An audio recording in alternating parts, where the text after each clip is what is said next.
Today on Keep Classical Weird, our next interview in the Not Dead Composer series. Here's a hint. His website is specifically kenjibunch.net. There's a funny story about why it's not kenjibunch.com. I was going to ask, yeah. And that's because I was one of those people who let my domain name slip.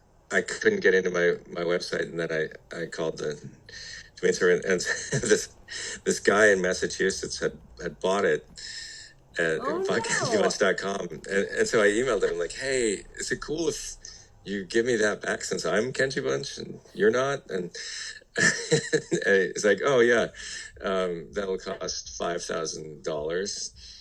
Oh, like, he was waiting for you to lap so he could swipe it. Oh man. Yeah. Oh man. So now it's kenjibunch.net.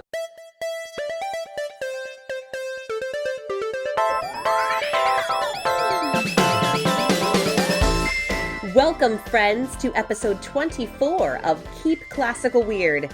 I am your host, Casey Bozell, and I am so excited to bring you today's interview with Not Dead composer Kenji Bunch. Kenji's a bit of a Portland celebrity. As you hear, Portland is where he grew up and then returned after his schooling. And when you listen to him, it's easy to think he's a great local influence. The humbleness you hear in his voice can trick you. He's actually a global influence. His music has been performed all over the world, and he's gotten outstanding reception and reviews with very good reason.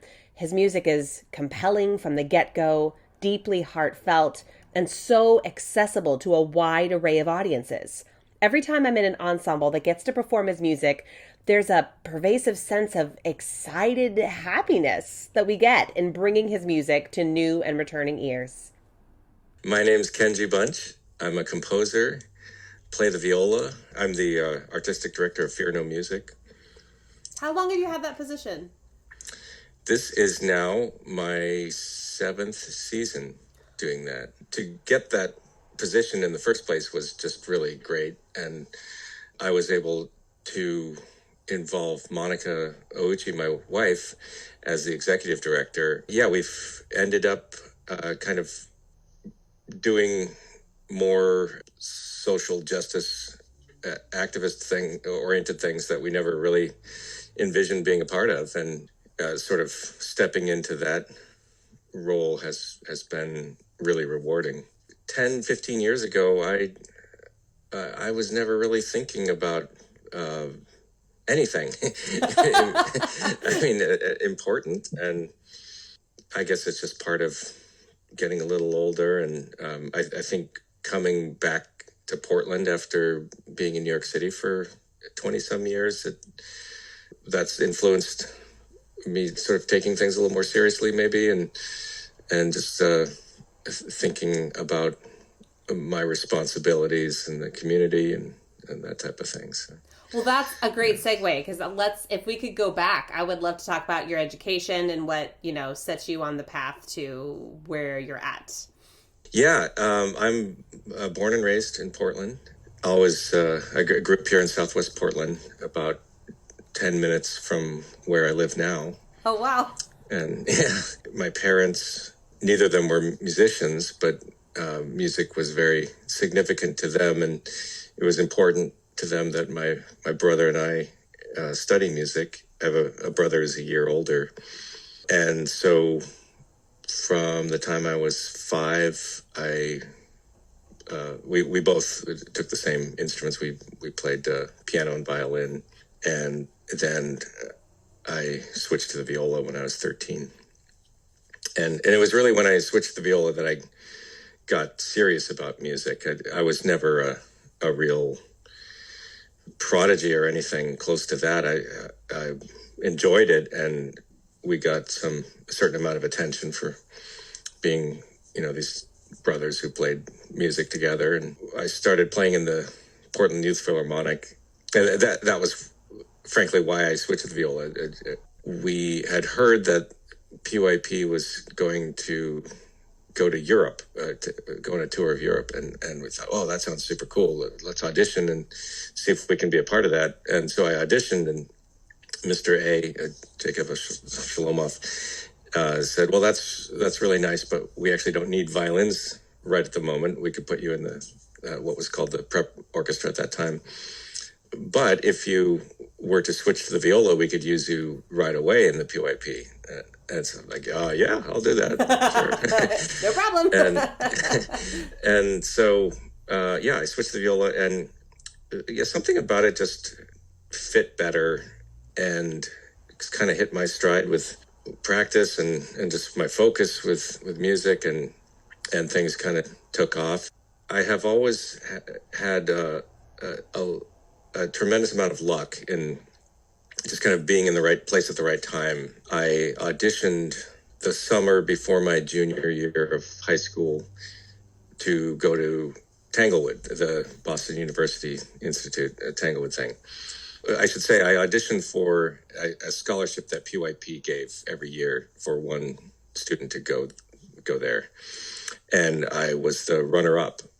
I didn't win that, but I was the runner-up. And then a couple weeks before Tanglewood started, I got a call from PYP saying the winner had an injury and couldn't play and wouldn't be able to go. So was I still able to go? And yeah, I'll go. Wow. So I went to Tanglewood for 8 weeks, and that experience just really opened my eyes to, I mean, that was really the first time I'd met other kids my age who were as into this stuff as I was, and from all over the country. And I decided I wanted to go into music for college, to try to go to a conservatory. So that was my focus from there on out, and I was lucky to get into the school I wanted to go to. I ended up going to Juilliard in New York City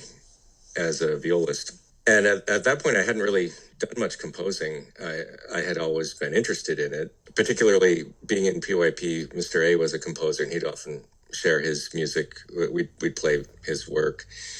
And I thought that was super cool that here was the composer writing this new stuff. And we played a lot of 20th century music. And that was always the music that I was the most interested in. It wasn't the classical era stuff. It was the 20th century music. And I started kind of wishing I was a composer. I remember in high school, I'd always carry around manuscript paper and like doodle in class and stuff. And I don't think everything I wrote was sort of nonsense. I hadn't had any training or any music theory background, so I didn't really know what I was doing. And then in college, I was able to get that training and started to develop my composing portfolio. And then I ended up doing a double major for a graduate degree in viola and composition. Oh, okay. So your undergrad is in viola performance? Yeah. Okay. And then did you also do your graduate studies at Juilliard? Yeah, I stayed there and did another viola performance master's and also a composition master's at the same time. That was a little crazy. That was a lot of work, but that was like my dream. I mean, when I was an undergrad, I used to see the composers walking around with their big portfolio cases, and when they'd have their music played in the orchestra readings, I thought that was like the coolest thing, and I just wanted to be one of those people. I felt like I was really behind everyone else who had gone through a 4-year undergraduate program in composition, and I had a lot of catching up to do.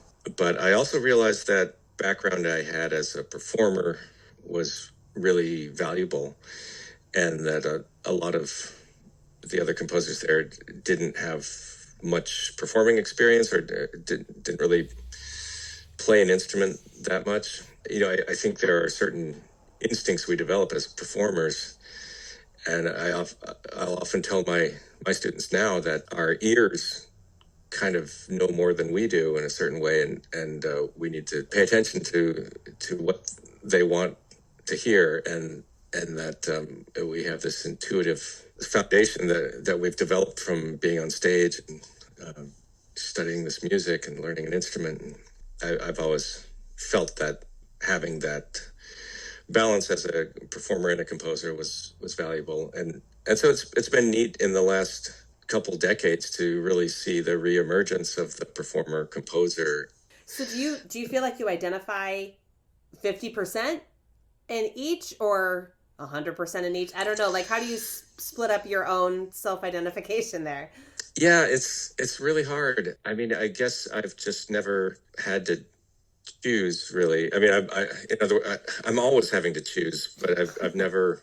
There are a lot of composers who stop performing because they just have too much. It's too much of a commitment to the composing work, and maybe I should have done that. Maybe but I don't want to. I like performing, and it's funny too because when I first started composing, I never played my own music. I would play a lot of new music. I was sort of the new music violist at school, and so I'd play a lot of music by other composers, and I'd write a lot of music for other performers. But I had this idea that I had to prove myself as a composer. In other ways other than just playing my own music on the viola. And so I didn't really do much of it until about 10, I guess 15 years ago now. I was asked to write a viola quintet. They wanted me to play the second viola part, and so I did that, and it was super fun. I loved it. So over the last 10, 15 years, that's kind of become my focus of writing music that I can perform. Chamber music and solo stuff. I wrote a viola concerto that I played a couple times. Oh, that's cool.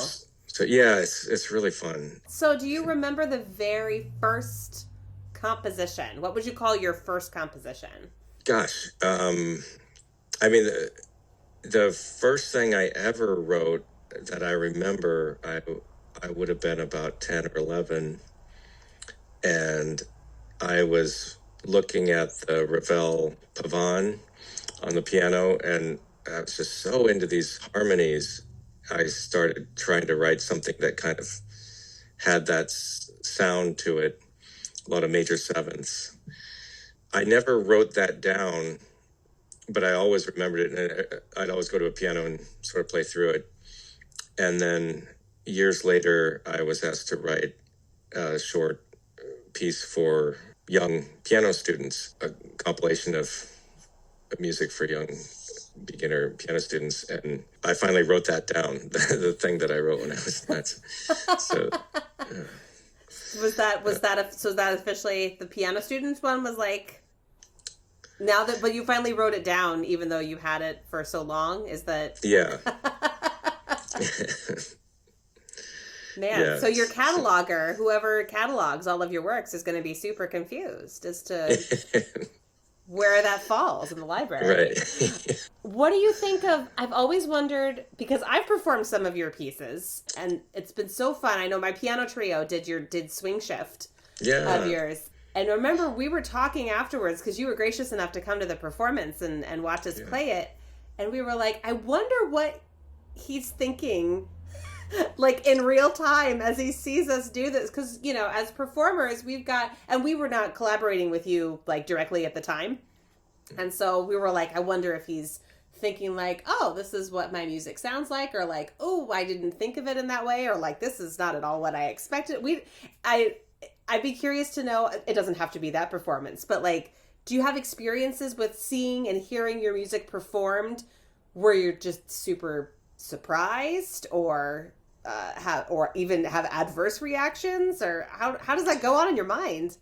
Well, the longer I do this, the more I really embrace being surprised or finding out new things with each performance of something. As a beginning composer, when I first started writing, I would get so nervous before a premiere of something, and I feel like this was like the one chance for this piece to be heard by people, and it's got to be perfect. And oh, why are you playing that way?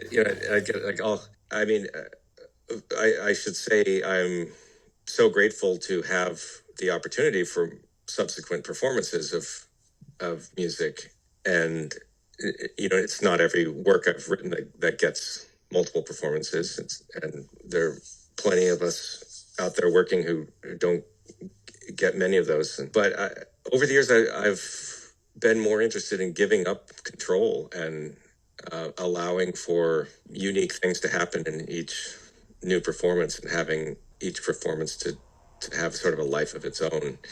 And I've kind of started writing that into my music a lot. Like I'll have little opportunities for improvisation or just something different to happen, so that I'm like forcing myself to not be able to have control over what's going to happen. And I kind of enjoy that. But it's funny to hear music like Swing Shift in particular. That was something I wrote back in like 2002, I think, 2001, it 2002. was a while ago, yeah. Yeah, and that's been a successful piece for me that has been performed a lot. It's been recorded a few times.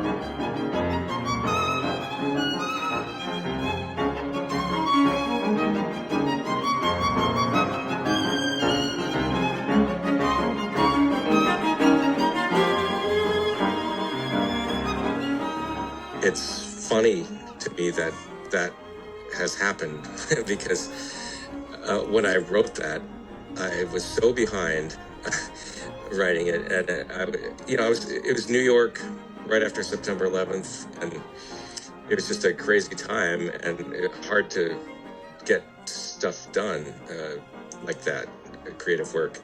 And it was a project with a choreographer. I was creating a new score for a new dance work.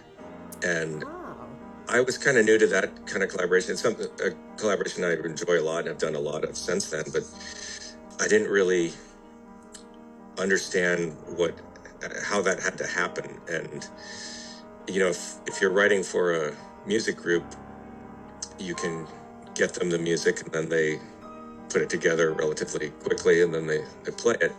But dancers have to work in a very different way with a lot more lead time to develop their movement to go with the score. And so I was late with it, and I felt like I was just writing whatever just to get something down. And I remember as I was doing them, like, this is the end of my career. I'm just a failure. This is awful. And looking back on it, that's what I was supposed to do in the first place, although it's months earlier. But I was supposed to write the kind of music I had in my head, and without a filter, and just get it down. And that's what I was asked to do. And that was an interesting lesson. And so anyways, it's funny when I hear that piece.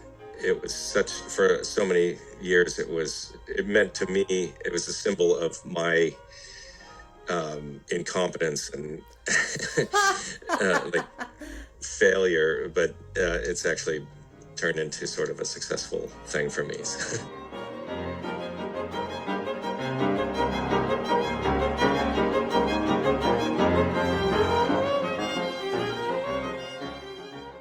I've noticed you're a string player, and you said you had a background in piano too, and your wife is a wonderful piano player. What kind of instruments and ensembles do you like to compose for the most?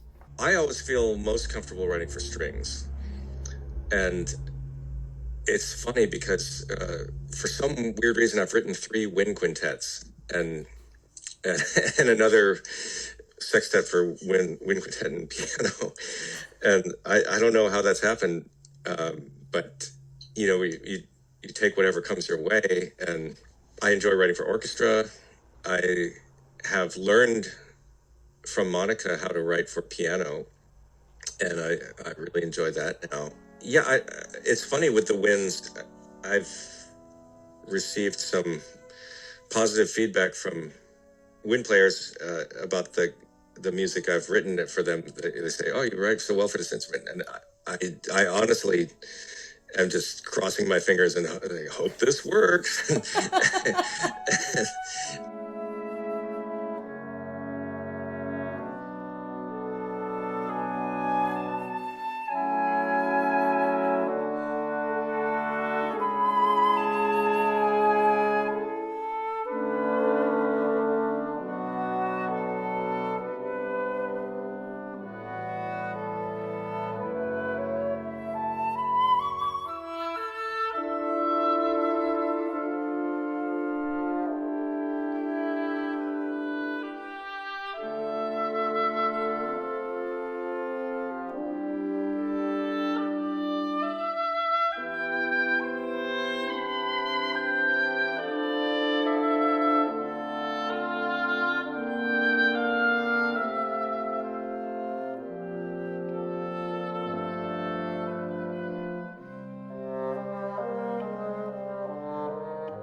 I like to tell my students that orchestrating is like hosting a dinner party, and you you want to make sure everyone has enough to drink and enough to eat, and that they're engaged in the party. They're not like sitting in the corner by themselves.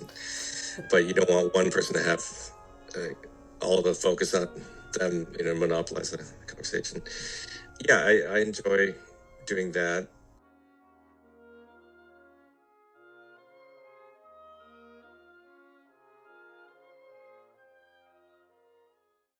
But yeah, strings is really home base for me, and particularly violin, viola. That's been something fun during this pandemic time. I have this project, this sort of pet project of mine that I've been nursing along for a few years now, of writing a book of 44 violin duos in honor of the Bartok collection that we all know and love.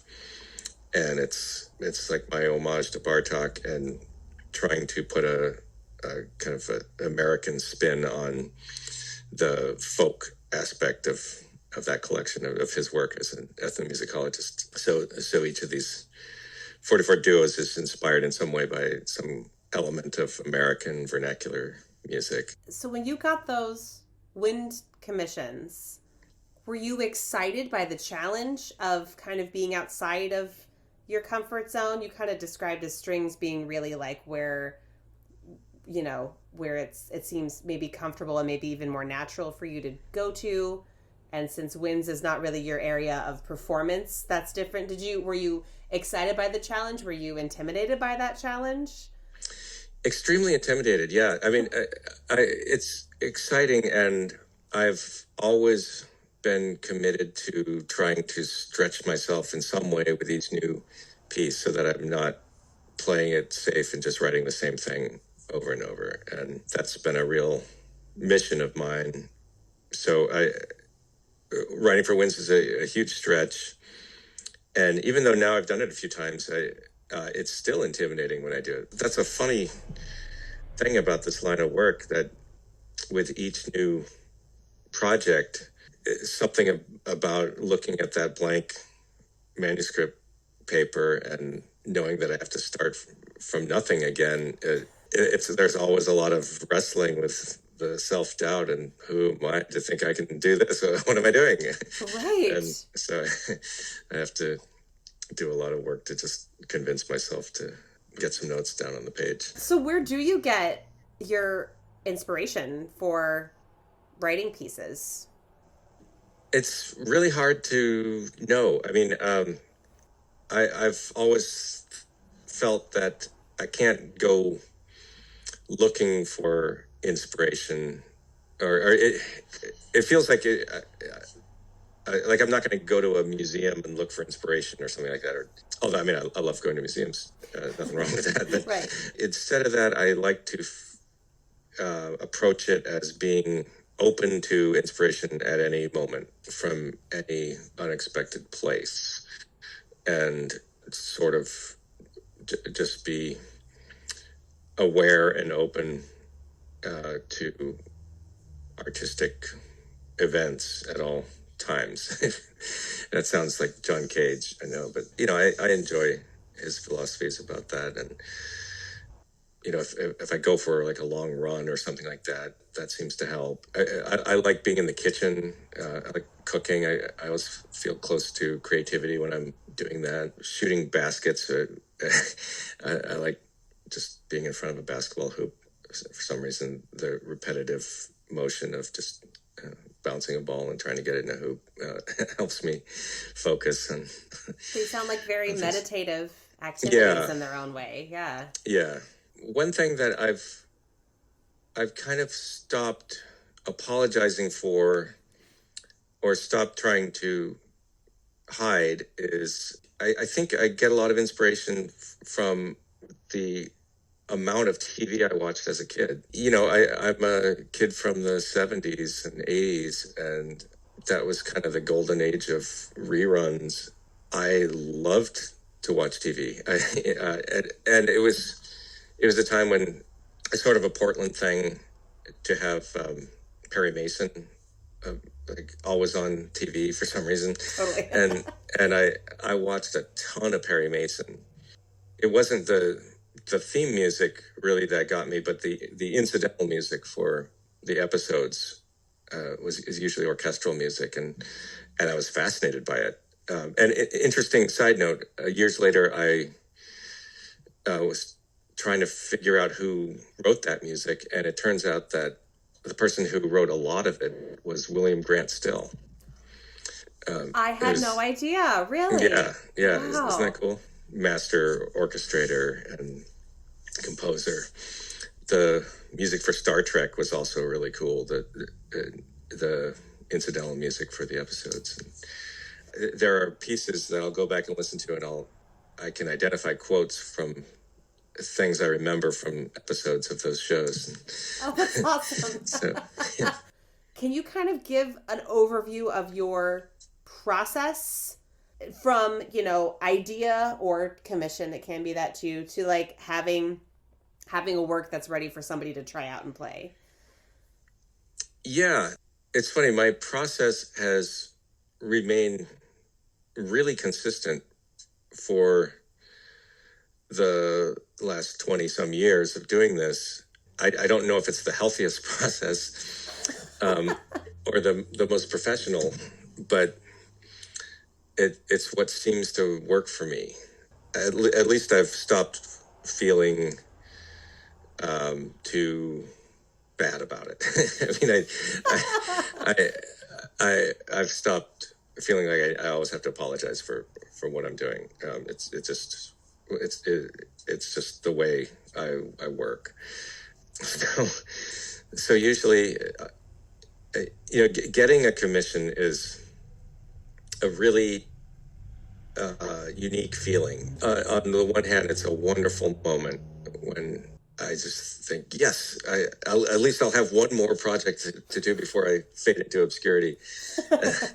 And it's just so nice to have somebody want you to write their music. It really is. It's especially these days, our attention spans are waning so much, and to have somebody want new music, something to come from nothing, and have you be the one to do that's I'm really grateful for that. At the same time, I instantly get this feeling in the pit of my stomach of dread, like, oh no. And I always feel like maybe this time my racket is going to be up and I'm not going to be able to fool them again and get away with this. And they're going to realize that I'm just a fraud. And so then I sort of don't do anything for a long time. And then I accept the fact that I've agreed to this commission and I have to actually write some music. And I'll go back and kind of look at the details of the project. And then I'll actually start to think about what it would be like if I actually wrote music. What would I do? And eventually I'll sit down I like to write at the piano keyboard and just come up with some ideas. And I just have a sort of a page for sketches. And during this, when I'm just sort of coming up with ideas and improvising, I'll play like the worst. I mean, it just sounds, it's like the worst, like new agey lounge music type of stuff. And oh my gosh, it's like, but nobody is here to hear that except for me. Right. And then every once in a while I'll come up with something interesting and I'll write it down and not really worry about how I'm going to use it.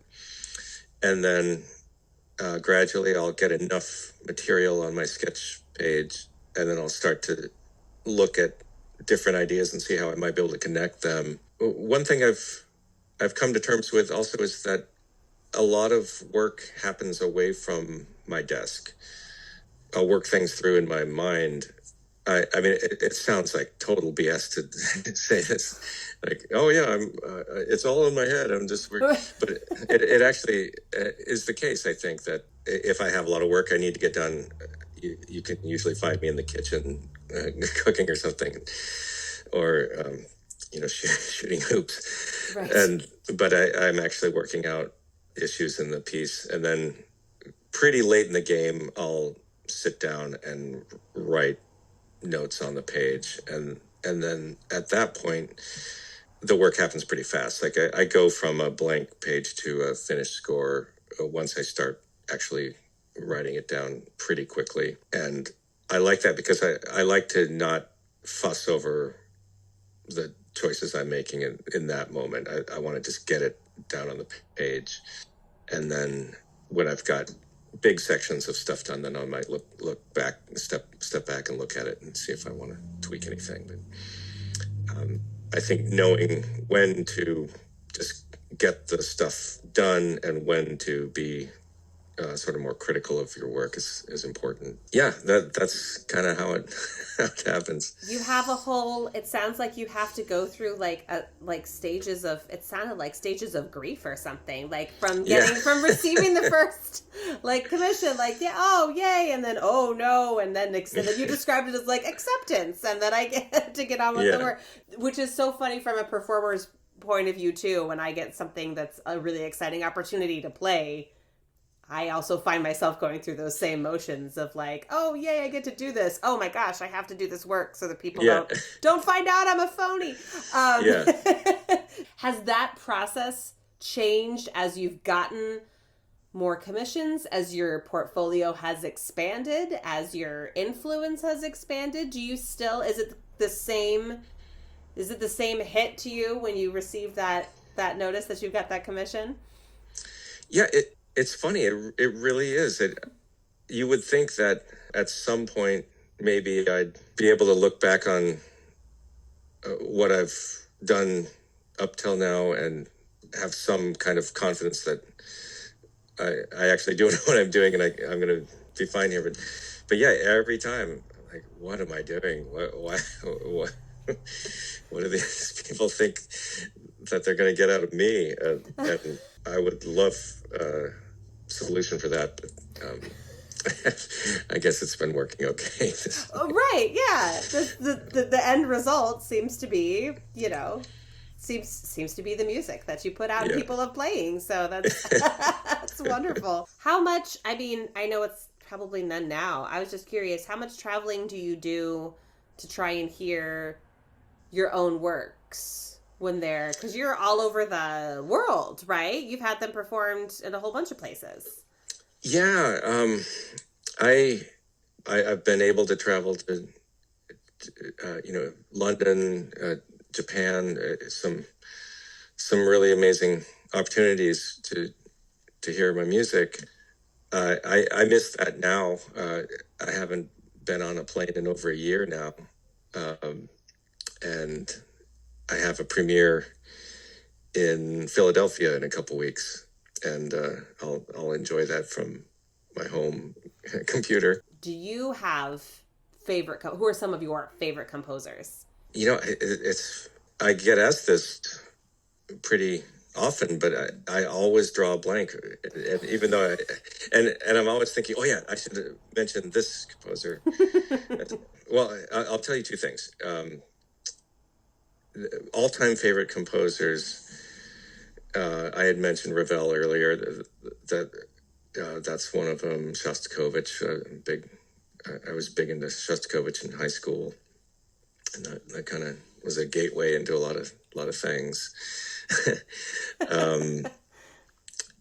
But also Leonard Bernstein, who I think is underrated, if that's possible, as a composer. I think we don't take him seriously enough.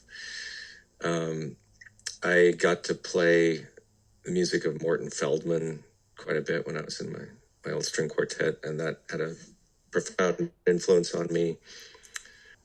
These days, some composers around who are really inspiring to me.